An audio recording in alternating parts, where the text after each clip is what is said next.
What's going on?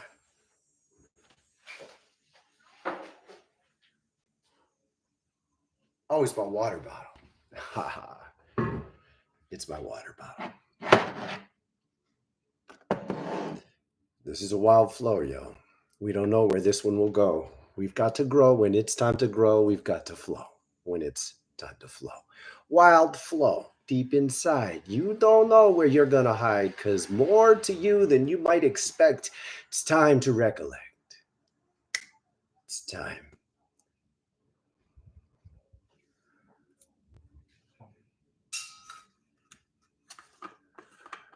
It occurred to me long ago through deep inspiration. What if angels talk at a different pace? Gradually, they encouraged me to learn to freestyle. They taught me to recognize that in a current culture where we use, be clear, we use art with a certain set of expectations, that if you go faster and more intense, it's art. And you're going to freeze it and you're going to repeat it. And the reason we've liked it this way is because it takes our most intense emotions and it makes them more predictable. So you can have death metal and look, they're doing the same thing. So at least you know what they're going to do. You have some degree of expectation. Dramatic sadness, dramatic breakups, dramatic joy. If we put them in a context and keep repeating them, it's not as scary. It also builds momentum. So you have a sense of the power of the feelings. It's neither good nor bad, but it's a choice. It's a way. And to enter a deeper flow and to move through intense rhythms, ups, downs, and yet let them go. Not pause and go meta and step outside yourself and reflect on, oh, I should change this and I should. It's a different mind that does that. It's not as free. So I learned to freestyle.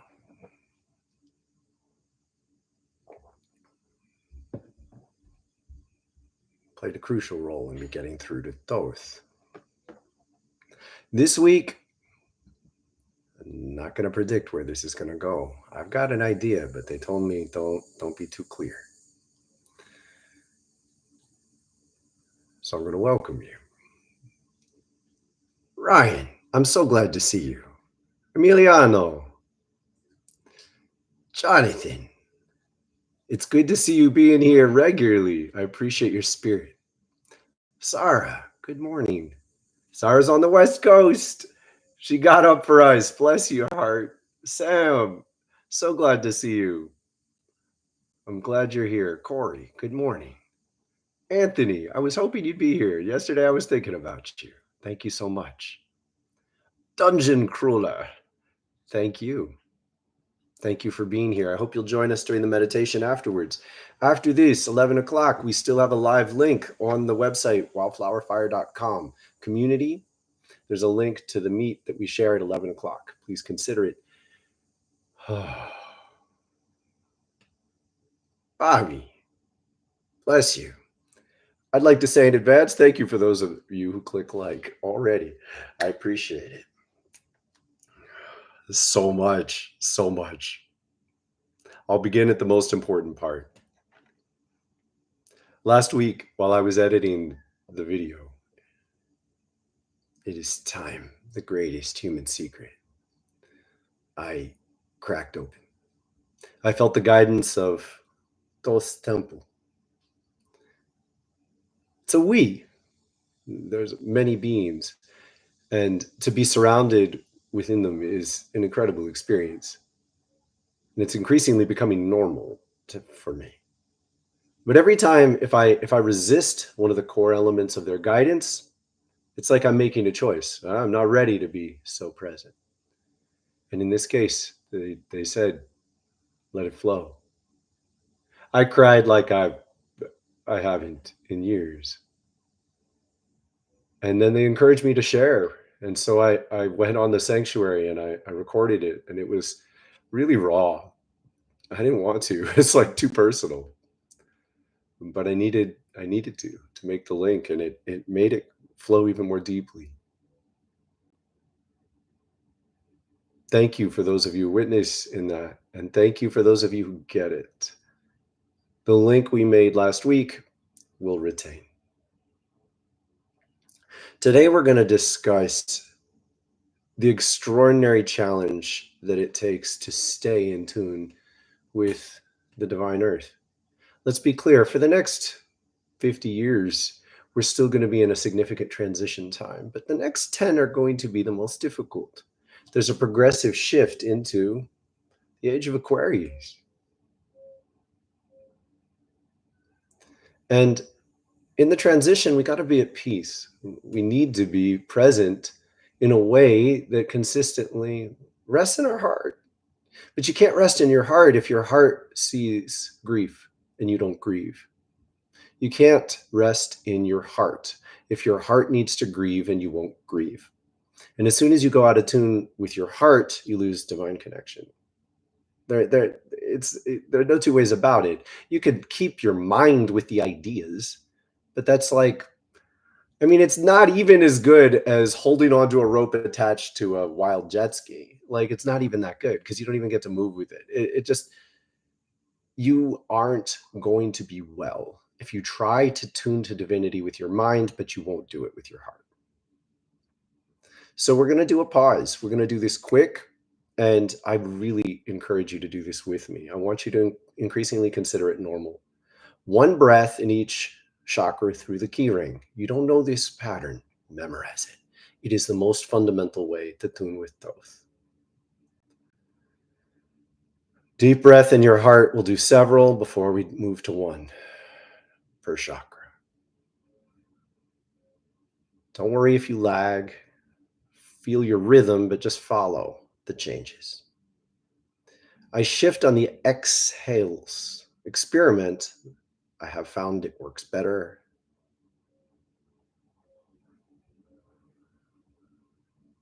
One last breath in the heart.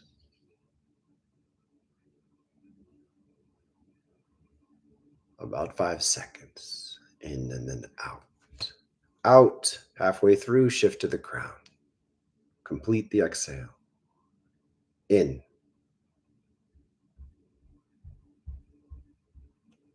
Turn. Shift to the throat. In.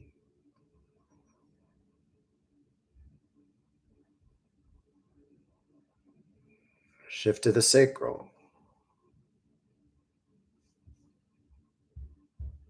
In.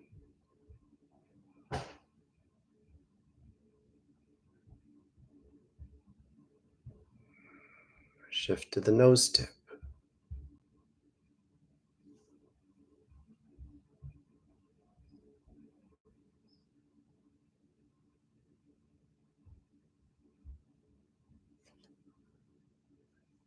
Shift to the solar plexus. By now, you probably click in if you get it.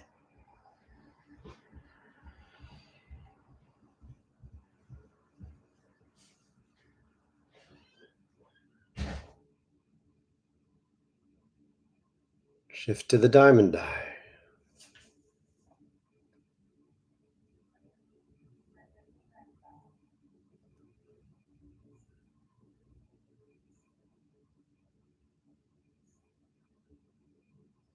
Lungs.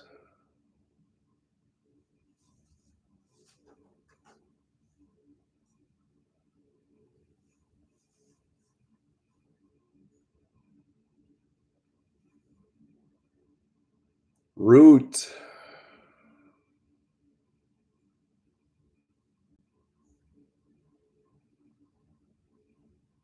Chin.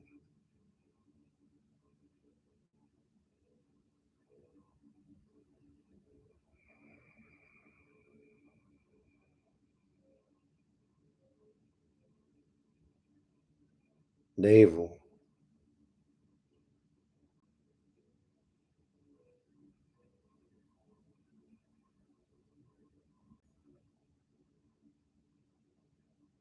Third eye.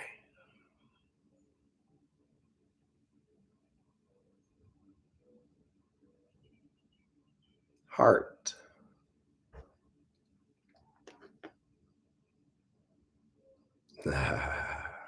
Here we go. Watch how I do this. You will be incapable of staying in polarity if you stick with this. You're sitting in the middle of a battlefield. This is a world of polarity. Everybody's here. Every element of life is here. Every vibration of wholeness is here, but it's been fractured. It's been polarized. So some people think this is right, and some people think this is right, and some people think this is right, and some people think this is right, and some people think this is right, and some people think this is right. And some people think this is more right the further you go this way. So if you're halfway, you're a wuss. And some people think you're more right if you go this way. So if you're the halfway, you're a wuss. You're going to sit right here. Yellow isn't better than blue. Red is not better than green. We're in the rainbow. No group of people own the rainbow. We're all part of the rainbow.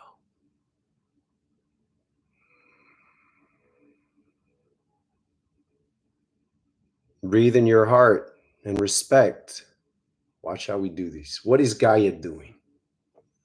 Stop polarizing. Stop polarizing. Guns. For Americans, this is one of the hardest ones. Guns are good. Guns are bad. Most of the people who say guns are bad live in a city. Most of the people who say guns are good live in rural communities. Not entirely true, but partly true. People who live in violent areas of the city, don't take away their gun. I have a friend who had someone try to break down their front door. They shot him in the foot. Didn't kill him. He was okay. I have friends who have guns in the country. Tell someone in the country who lives so far away from their neighbor that if they scream at night, no one's going to hear. Tell them that they can't have a gun, but you live within range of 20 people.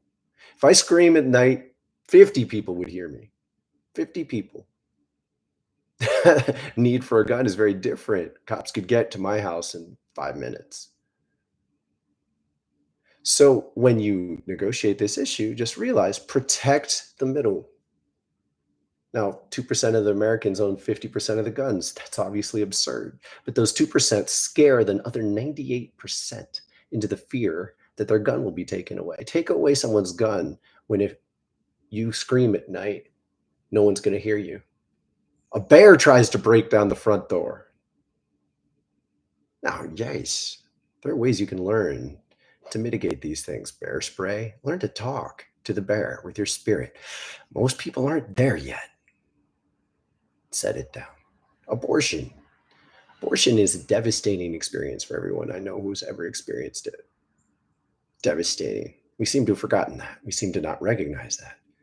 Everyone I know who's gone through an abortion or a miscarriage carries it. It activates the whole body. It puts entire systems into works. It activates the whole spirit. You prepare to be a parent. This is not subject to your mind. This is beneath the mind. It starts to happen. If it gets cut off, there are deep consequences.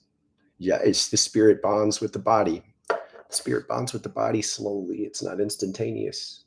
It's easier to let go at the beginning than the middle. There are devastating consequences to abortions. Oh, by the way, rape is still a norm. By my definitions, rape is common.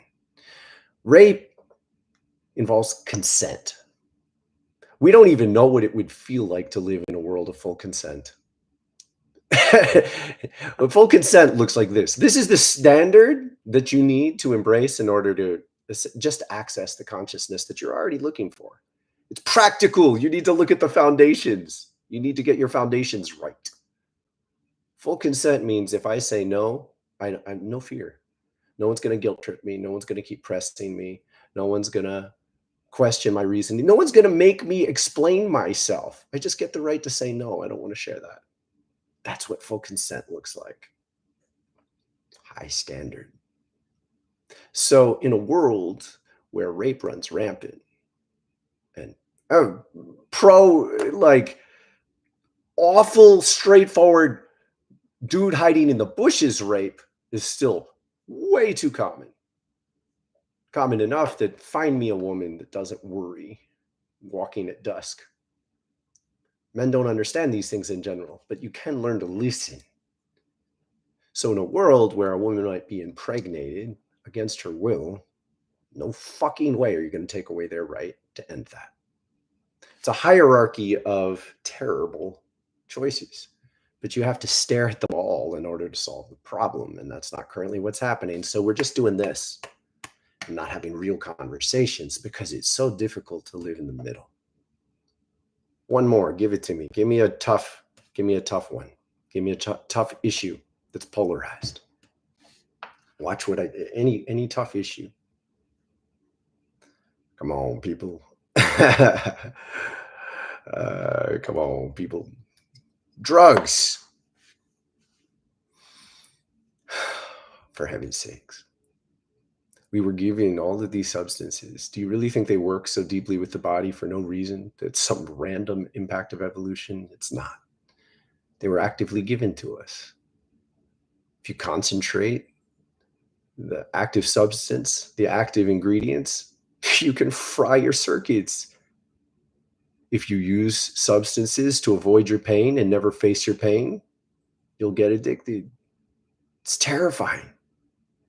If you never use the medicine you need, you can't get at your pain. If you never use a medicine that the earth gives you to address a specific problem, you're not going to heal that problem. If you don't even believe the earth gives us medicine because you're still afraid of the power of the earth and sacred substance, sacred presence, sacred witness, sacred connection, you don't even understand what your problem is. You're calling it by the wrong name.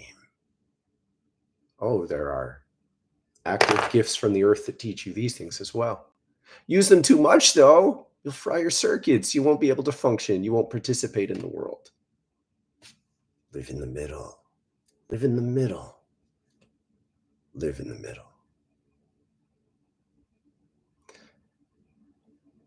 Immigration. Immigration. First of all, context. This one's a little more challenging because context matters. The world is a more beautiful place when you look from the sky. The people who are trying to come into the United States, for the most part, have heritage that has high percentage Native, Indigenous. So people who look like me are telling people who have ancestry that used to live here that they can't live here. Now, make no mistake, it's not very well documented, but how many people went south into Mexico as white people went west in the United States? High number. This is just our shit coming home. This is called karma. Next, context. We have spent over 100 years destabilizing countries south of this border by hiring thugs to essentially create what we were calling peace, but really just peace around banana plantations or whatever economic interest we had. So they were brutal, awful, and they were funded by the United States government. Now the regions, whether they're still in charge or not, based in United States funded guns and such, the people who are in charge operate on thuggery because there's no hope. You can't rest into it evolving as a capitalist, democratic environment when it's not really capitalism, it's gun rules. So you can't create peace. And so we're living in a world where there's no peace, and they're going to a place that has peace. Now, do we let everyone in? No. Vet them. But in far higher numbers than we need. The current economy in the United States is actually actively needing immigration. The price of labor is going. If you're just a simple, basic, non-spiritual economist, this is the time when you allow immigration. Wages are going way up. People don't want to do the most difficult jobs that immigrants have always done in the United States. The United States was designed around immigration. So now they want to slam the door. It's just projection. Now, you don't just open the door and let everybody in, vet them, filter them, but until you embrace a standard that accepts the real forces that are at play, you're not going to have success. Is there any more that's needed on this issue? Because basically it translates into you got to stop being an American or a Mexican or English or French or Nigerian or white or black or Buddhist. Now, I'm not saying you get rid of these things, but that's not the most fundamental thing you are. You live on earth. Let me tell you what the next 10 years are. The next 10 years are us realizing that smoke doesn't go through the border check, us realizing that waves don't honor our immigration policy, us realizing that we can't negotiate with a tornado. And we're brought together. We're citizens of the earth. You got to be this first and foremost. Then you bring your Americanness to the table. I am bringing my Americanness to the table. My great, seven, powerful number, reason it matters. My 7 great grandfather was on the Boston Tea Party. Same name as my father. I am bringing my heritage to the table. I'm giving it all to the rainbow. And I've been doing this for a long time. We need to understand and honor each other based on, are you part of the rainbow or not? If you're sitting here telling me that you are more identified with everyone who shares your DNA than you are with us who are owning the rainbow, please leave. No, I cannot save everyone who looks like you. No, I will not honor everyone who looks like you. Don't honor everyone who looks like me. We're bringing our color to the rainbow. Some people who are yellow fight to say they're the most important color. Some people who are yellow who are perfectly content and joyful to be a part of the rainbow. Being yellow is not the most fundamental part of what you are. It is what you bring to the potluck. Are you gonna bring your spirit to the joy of creating together? Or are you going to try to save everyone who looks like you? Keep identifying with them. Keep making excuses for everyone who looks like you. Don't. Now, this is easier for me. A lot of things are harder for me because of my heritage. This one's easier. It's easy to not protect plenty of other people who look like me, because I know they're abusing the gifts that they've been given. I know that they are disrespecting the power that they were born into. They're not humble to the blessings that they were given. Now, when a community has a higher percentage chance of being in suffering, it's actually really noble. And there's a beauty to saying we got to stick together. We got to all honor each other because we understand these circumstances and other people don't. So we got to stand up with each other against the system. But I'm telling you, that's still not the rainbow. It's not that I disrespect you for doing it. It's just still not the rainbow. You got to be in the middle of the battlefield, sitting here saying, no, I'm not, you can't force me to take sides. I won't take sides. No, sometimes you got to take sides. Sometimes the world is making it very clear what she's choosing. You got to go with her. You got to go with her and be with the change. Be with it. There's a vibration moving through the world. And when it sweeps through, it shows you what you're invited to be a part of. Choose it.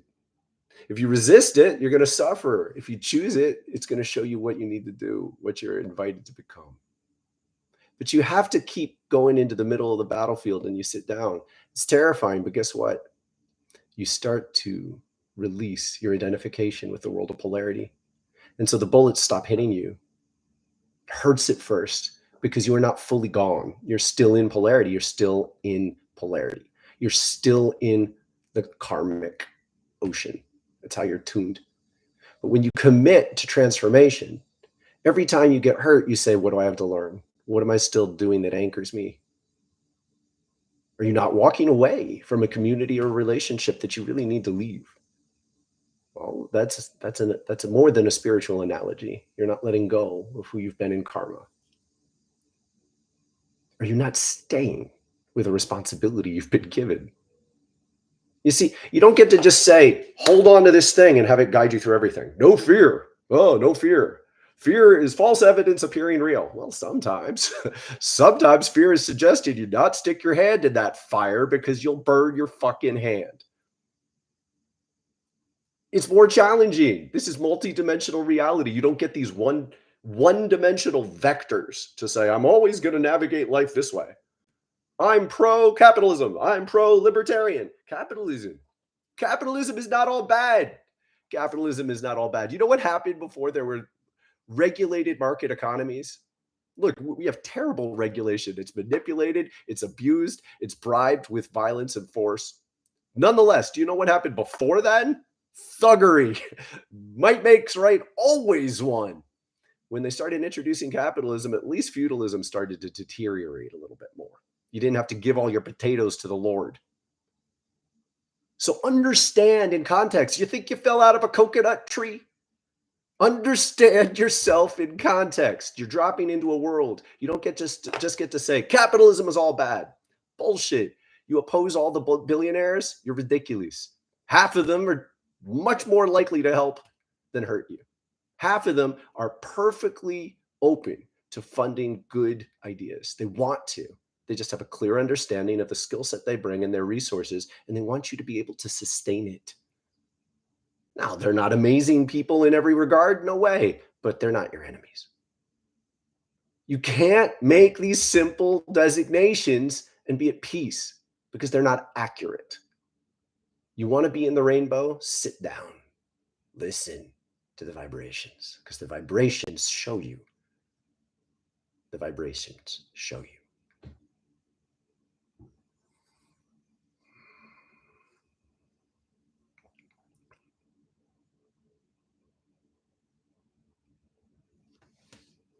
Now, we go deeper. Let me tell you what we're doing. There are lots of layers of dissonance in between all of us, most of us. I won't preclude the possibility that some of you are somehow existing in a pure state of cosmic, spiritual, Gaian bliss. Bless your hearts. Thank you for witnessing us. Most of us live with layers of dissonance. So it can be sometimes you step around dissonant energy and let it go and you genuinely get past it. And sometimes you plow right through it. We're plowing through some stuff today. It's a wild ride. It's always why we've done wild rides. You can often make more progress if you're willing to wander and yet keep your goal firmly as your guidance, your lighthouse. What next?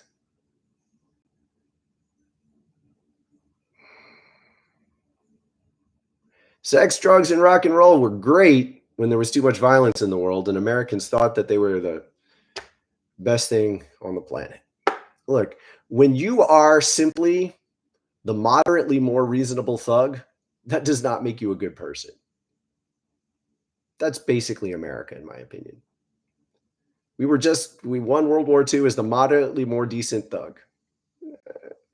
The more decent thug in many cases. But we still obscured all our own problems, all our old failings, and we proceeded to gallivant around the world manipulating and propping up dictators. Now, if we hadn't, maybe things would have been worse. It's kind of hard to measure. But the reality is utterly unacceptable how the United States has behaved. I didn't choose it. What do we do? What do we do? We recognize that sex, drugs, and rock and roll broke the greatest generation. The greatest generation were those who won World War II and came back and they were just completely not self-reflective. They had patterns, they put them into play, everybody was supposed to be this way.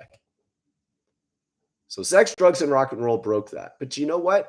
The highest instance of recorded rape in the United States was in 1979, before date rape was included.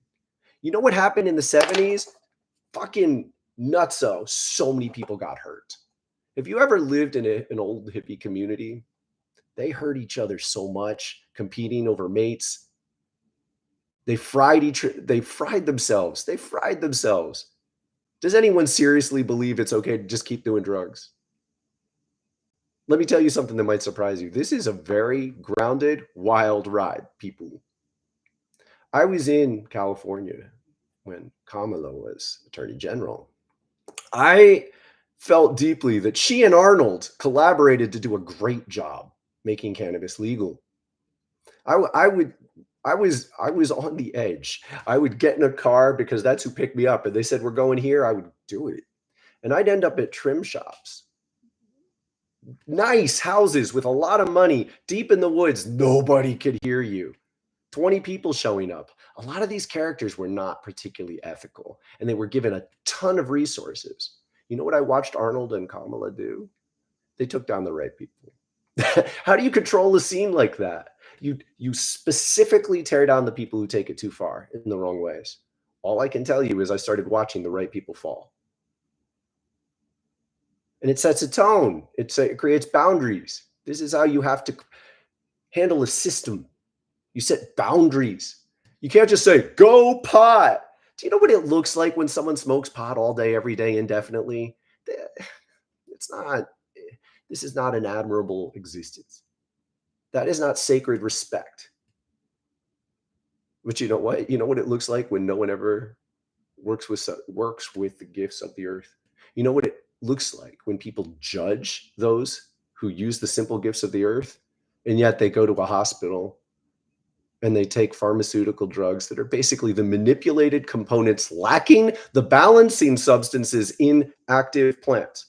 So plants grow with lots of different ways of affecting you, right? There's a reason they have all those different substances, but we're so stupidly arrogant that we think we can break it down into components and ignore the fact that there are reasons that these plants were given to us in the form they were given to us. So you isolate the active components, arrogantly presume that only the most active measurable component is what matters. And then you leave people strung out, addicted, and you're not really healing their problems. But this works awfully well if you want to keep selling them your drug. So you're telling me you won't smoke cannabis ever, and you look down on people who do, but you have 5 different pills in your pill box and you really don't know what's wrong. Really? Balance. You got to sit in the middle of the battlefield. And it's a battlefield, and these people are all wrong. They're all wrong. People show you. This is very simple. Consent is so painfully simple. But I'm teaching you how to cry. So you might want to leave if you don't want to learn. If you're too afraid of yourself and your feelings and your heart, you might want to step back. The reason you'll cry is, get these. If someone says, do you want this? And I say, no, thank you. And they say, no, you really want this. Fuck you. That's not consent. That is standard practice everywhere I've been. Not everybody does that, but it's normal. We train ourselves in these cultures to expect that kind of behavior. Oh, but it's good for you. Come on, I'm just helping you make a clear choice. I'm pushing you a little harder. Yeah, but then I have to deal with you. Why do you get a right to step into my world and start insisting I copy your perspective on reality? Non-consensual. Non-consensuality is rife in so many social public interactions. It's terrifying how normal it is. And it's even more terrifying that it's hard for people to recognize how normal it is. And when you can't even recognize it, you've accustomed yourself to absolutely unacceptable circumstances. And it all happens because people don't know how to live in the middle. Keep your consciousness present. People want these programs. You are not a computer. I invite you strongly to stop using computer metaphors for yourself. A computer is something subhuman. Like, we created this, okay? So when we figure out how to make intricate systems work in this way, we're simply recognizing patterns that already existed before we recognize them within the human form, between the spirit and the mind and the body. Our bodies were created by beings who are far more interesting, intelligent, loving, and wise than we are. And there are very good reasons that they focus on an organic reality and diminish their emphasis of robots and technology. It's not a rejection. You don't say, no, I won't use technology, or I wouldn't be talking to any of you. But it's also not an emphasis. I don't need a new phone every year. I don't need to even know what's changing until they're giving me something very specific that actually helps me connect with you. And you know what? When I connect with you, we're connected. When we get in rhythm doing the key ring meditation, we're in rhythm. We're supporting each other wherever we are. We're building a web of love that transcends the computer. And you need to believe more in this transcendence and in the magical gifts that unlock within you than you do in something that a human makes. It's an arrogance. It's a species arrogance to keep imagining future through human. Like all of these incredible construction projects that folks dream up, it's all about controlling the environment. There is nothing more beautiful than the sun hitting your face or the wind blowing against your body until you want to run. You can't accept the gifts of the earth if you're too focused on trying to control them. You don't even know how to appreciate the depth of bliss, bliss that a good cup of water and a stretch can give you at the right moment in the morning. You got to accept the limits you're given. Do you think reality could be limitless? Fine, leave. Like, if you don't want to be in a body with these limitations, leave. You're confusing yourself if you think that freedom is an absolute value. Freedom is not an absolute value. Freedom is a really good value when you're getting whipped, chained to a wall. Freedom is a really good value when you have to work 10 hours a day, but you have 3 kids who you want to spend time with. That's not freedom.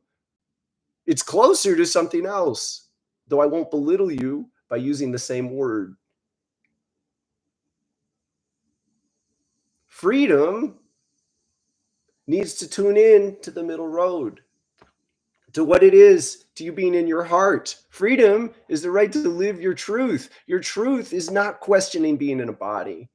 You are not fighting for freedom when you struggle against the limitations of the body. That's not freedom. You'll get to leave when you die. What's your rush? Make the best of what you've got and be humble enough to accept the limitations that are actually good for you, such as if you sit still for too long, you get stressed. So in a couple minutes, 2 minutes, I'm going to take a 2-minute stretch break.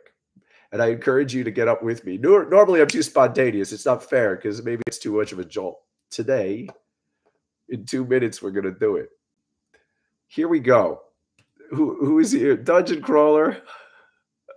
You are not alone. I would love to know your given name if you're ever open to it. Nah, whatever. I mean, it's just, Dungeon Crawler. Look, I used to love haunted fairy castles a lot because I had to go through the Shadowlands to reclaim myself, to heal. So I found a way to love it because that's what we do. If you have to face a challenge, find a way to love it, even if it's overtly difficult, painful, and ridiculous to love such a thing. I love the idea of a haunted fairy castle because I learned to navigate through and step around the monsters, not start ending fights I didn't need to fight. So never mind you. Bless your heart. I'll do my best to call you as you ask.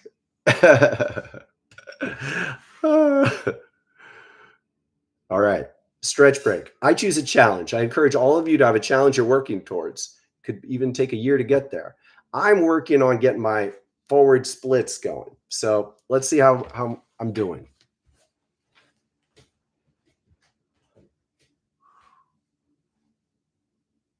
Breath to breath, back and forth. This is not a balancing pose. You grip the ground with your toes. You stay alive. So I'm invigorating my body and I'm working towards a pose that's good for my mind.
First of all, when you enter the intensities that your body can give you by stepping outside normal movement patterns, you actually can free yourself from a great deal of anxiety just by detaching, detuning from the rest of humanity.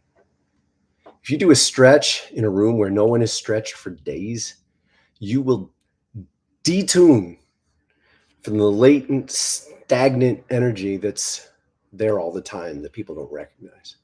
It will also make waves. So you might disturb people in ways they can't explain. They might turn on you, they might judge you. If you consider standing up in a bar and doing a yoga pose, you might actively feel the resistance in the room to doing that, because some people who are stuck enough will consider you taking care of yourself as a judgment of the fact that they don't. And they'll take it out on you. So you first and foremost need to be able to leave any environment that treats you like that on a regular basis that you don't have the power to change. You got to be able to make that discernment. And then you need to do it. And you need to do it tomorrow and the next day. You cannot allow yourself to unconsciously tune to patterns of energy in the rooms that you inhabit, in the communities that you live in, that basically say no to being alive. You have to be a force that rips past that, through that. And if the consequence is that people you love reject you, or people you need to work with reject you, you have to be willing to double down and say, if you're going to reject me for being real and alive, I'm going to have to find myself some new circumstances. This is not peaceful. I say love be with you, not peace be with you. Make no mistake, the Hopi prophesies rainbow warriors. It's a spiritual war that I long to not call war. Shiva is the god of destruction. Shiva is the god of yoga. When you embody the vibration of health in an unhealthy environment, you start to rip it apart. And people whose psyches, make no mistake, their psyche, their egoic concept of themselves in the world depends on the static nature of reality as it's been. This static nature generates resonance, spiritual energy that holds people within its boundaries. When you practice yoga in the face of such things, you break them. And when you break them, people turn on you sometimes. But there's a vast in between where people are uncomfortable, but they may well follow you if you're noble and disciplined enough to keep going. Patient with the recognition that you're tearing apart their world. You can have compassion for that while you continue to say, if me doing yoga in your presence really unsettles you that much, you're way too stuck. How's that for it?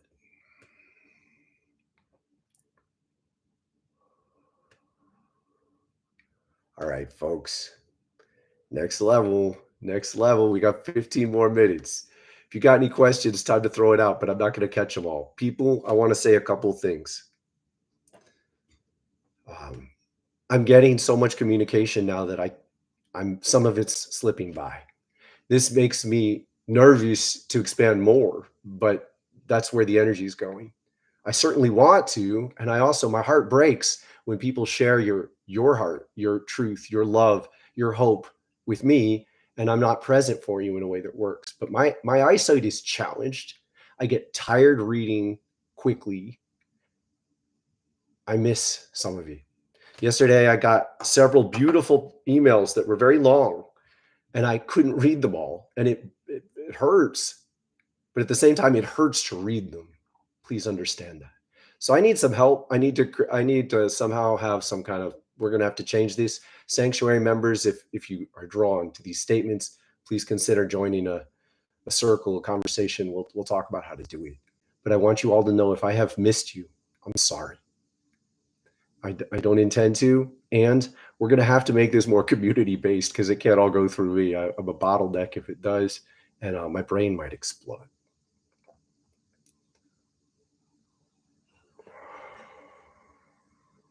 Excellent. Questions? Please do.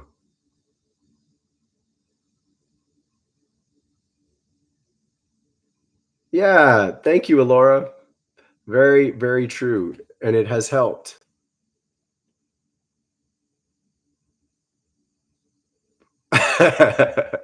Help theory, bless your heart. Yeah, it's been like that today. It's been like that today.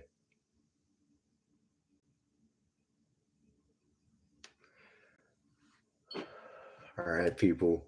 If you don't want to have a question, I'm going to give you a little more space, then I'll probably tirade again. Jonathan, you are welcome. That's how.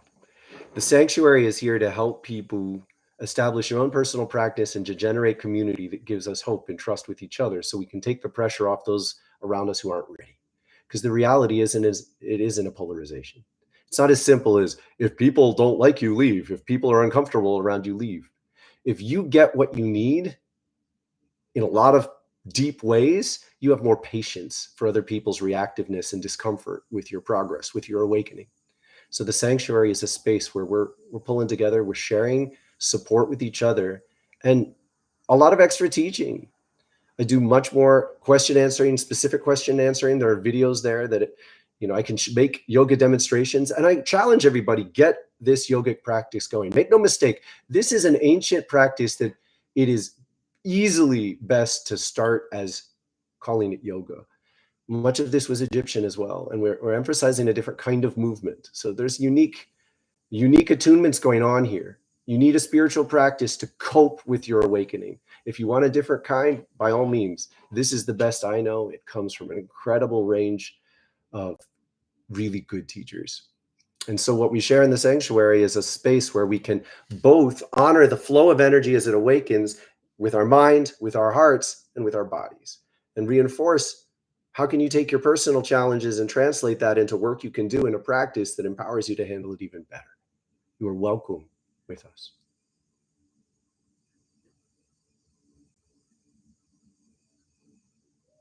Five, survive and thrive. I sun gazed a lot when I was younger. Um, a lot. For several years. At a certain point, I found the attunement. I haven't been doing it much since then. The other day I did, and I'm like, yep, still here. I'm in tune. Spoiler alert. Spoiler alert. This is a big one. The sun cosmically is most strongly identified with a sphere that extends all the way beyond the Kuiper belt, the far asteroids. There is a definite boundary there. They just found it scientifically. That sphere is the sun cosmically. To other regions of the galaxy, this is the sun. The fireball at the center is the nucleus. When you tune to recognizing that we live within the sun, you don't lose the attunement anymore.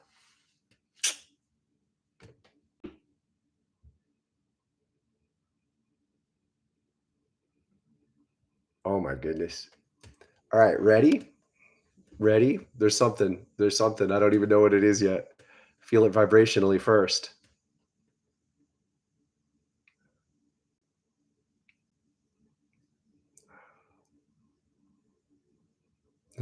They're pinning me. So I connect in with Thoth temple. It's the same ray of reality that the Hermetic schools have followed since Atlantis. They've generated mystery schools, the Eleusinian mysteries, the Rosicrucians, many others. They're all part of the same calling, tuned to the time, medicine for the times. We're part of a new wave, and it has substantial uniqueness. They're telling us to grieve, and they're inviting us to begin exploring ceremonies in which to share this grief and to generate prayer for hopefulness. They're encouraging me to be transparent in that I've avoided this because I don't particularly relish the sense of being told I'm trying to establish a new religion, but we need it. So it's not a religion, it's just tuning to the earth as unity begins to emerge.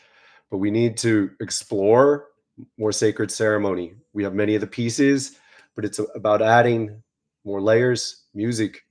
The ideas I've had in many cases is to somehow generate a framework We can start with me doing something on video, prayerful, but invite you to make music where you are. And so you can make music along with the video as a norm, or you can practice yoga along with the video as a norm. Many of the members of the sanctuary already do this with yoga. You could do yoga while you listen to this class. As flattered as I might be, if you appreciate my face, I don't think you really need to keep looking at me all the time. You could do yoga while we do these. But the next level is to make sacred ceremony where we face this, because I am avoiding the grief. I cracked open last week. I cracked open and there's so much more. So much is dying. So much is dying, and we need to say thank you and goodbye. So much pain is happening that we numb out because it's just so unbearable. We need to face it. We need to explore ways to do that. And I invite you to join us at the live meditation. After the meditation, we'll discuss this particular theme, and we'll continue it in the sanctuary. For those of you who don't know, wildflowerfire.com, community tab. There's a space to join the 11 o'clock meditation in a Google Meet. And there's a space to sign up to join the sanctuary, a membership community with a really incredible range of people. Many of you. Please consider these. My goal personally for a long time has been to be as efficient as possible. I traveled this country for years with Jesus as my model. I wouldn't take money unless it was actively offered to me by people who had a lot of it. I regularly turned it down. And I served and I practiced. And my goal was, once I bought 50 little glass globes of the world. There were little glass marbles of the world. And I would travel around, and everyone who I had a significant, deep interaction with, I would give them a globe. It's when I began going by the name Kaya. And I would give sessions or readings, and I would give them with the sense that maybe I'm never going to see this person again. So I wanted to affect them to be genuinely healing on the deepest level possible, that was good, that they were ready for. This doesn't work so great with capitalism. I could support people in one session in ways you could go to people for a year. I'm not bragging. I'm just communicating. So the sanctuary is the foundation of best attempt to give you as much as possible for the most reasonable amount of money. And if $20 a month is too challenging for you, we can communicate about, you can make an offer of a work trade. I'm not accepting everything, but if you make a good, decent offer and dig down and find a way you can help, by all means, earn your way. You can do it. It's enough on that theme. Bless you, help therapy. I cut this off, and my wife and son really wanted me to bring it back. Some point I'm gonna do it. I'll have the beard and everything, but I'm just 50. It's like immediately I'm gonna be the old guy. This still manages to preserve some, in betweenness for it. Not quite ready to own that archetype yet, but I will. I will. I'll go down with a beard down to here probably. Bless your hearts. Thank you. I was apprehensive about this one. I want to tell you about one last thing that I woke up with so much joy. That video last week, the greatest human mystery. Thank you so much, Tom. Thank you for your donations. And for those of you who can, even if you don't feel like you have the time for another, online commitment, you could join the sanctuary as simply a Patreon, like an ongoing donation. It's not Patreon, but just as a commitment to support. It can be approached in that way. And I'm so grateful to those of you who do that already, because several of you do. And thank you.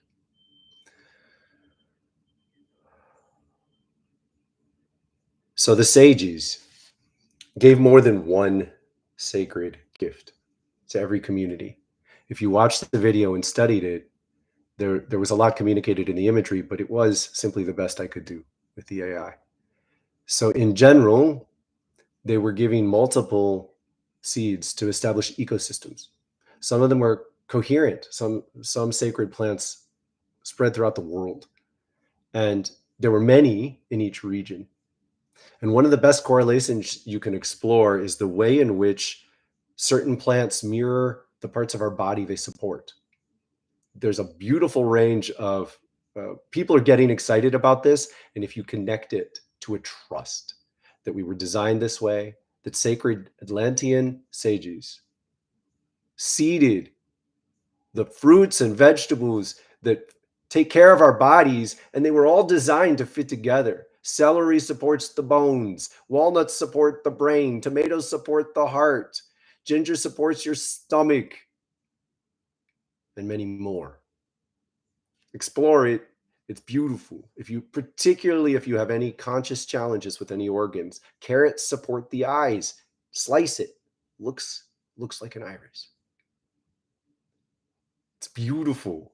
There are a lot of things, folks, that they don't tell me. They tell me, figure it out. Share as much as you do. It's a mystery. They're like, there's almost an edge. They shy away from this, but there's almost an edge of like, they're excited for the kids to figure out their puzzle. Really. Oh, they're smiling. They put thousands of years into this. When we start to figure it out, they're like, whoop. Guys, these donations, thank you. Sarah, bear in mind, the people giving donations are people who often, they're paying for memberships, they pay frequently. Thank you for your support. I appreciate it greatly. And I'm humbled to the calling of this. And I'm telling you, I need you guys. I cannot, like, the pressure's on me. Last week, I was kind of cracking. My goodness, you all came through so deeply. So I'm honored. I'm humble. To be honest, I'm excited. I'm so happy to know that we're in this together, and that when I feel overwhelmed, I should probably ask for support sooner. Because when I do, so many people come through. And we got to team up, because a lot of folks need support, and we've got to develop the rhythms. We got to deepen the rhythms that give them that support. We got to build the community, because the sacred gift that we're called to here is to hold space for people.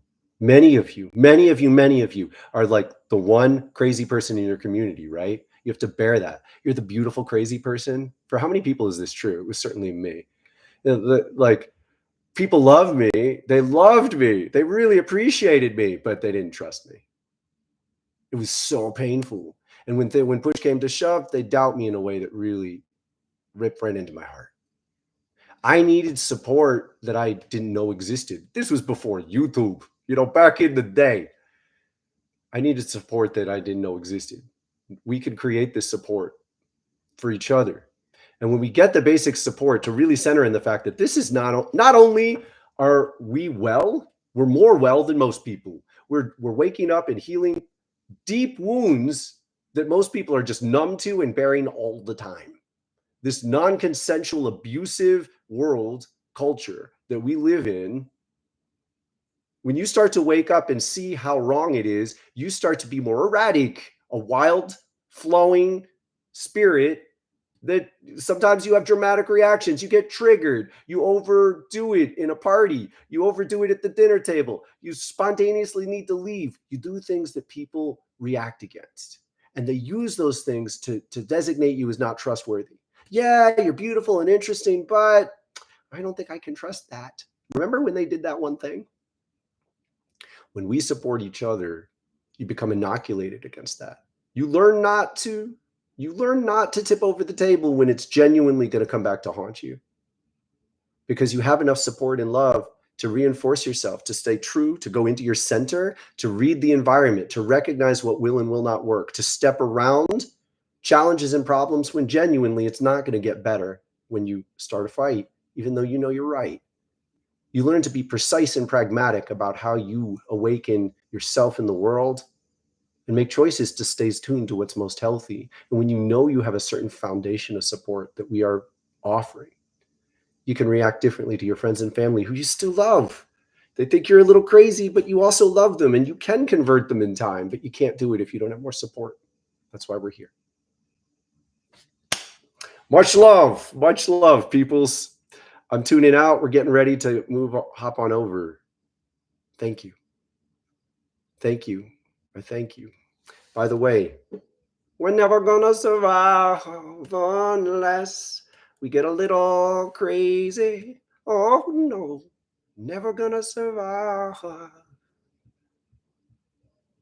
That's how I did it. I just don't it all. I'm like, I am crazy. Fuck you.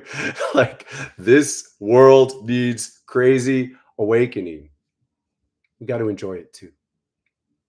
So I enjoy reaching out and reaching you. Thank you for being here. Thank you for being a part of these. I hope to see you soon. Much love. Be with you and your family.